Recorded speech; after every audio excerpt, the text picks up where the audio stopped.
මිත්‍රවරුනි, පිරිමිය කාන්තාවකගෙන් බලාපොරොත්තු වෙන දේවල් 3ක් තියෙනවා. අංක 1 සාමය.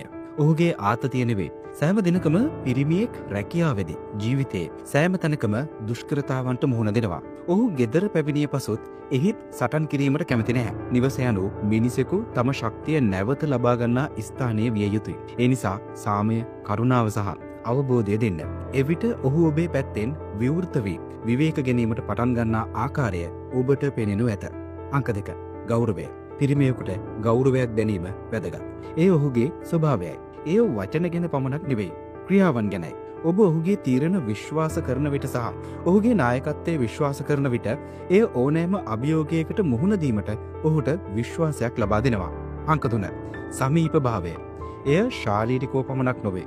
එය ඔහුට වටිනා සහ වැදගත් බවක් දැනීම ගැනයි. ඔබ කුඩා අභිනයන් හරහා එය පෙන්වන විට ඔහුට සැබෑ ආදරය දැනෙන අතර ඔබට ඊටත් වඩා අගය කිරීමට සහ ආදරය කිරීමට පටන් ගන්නවා.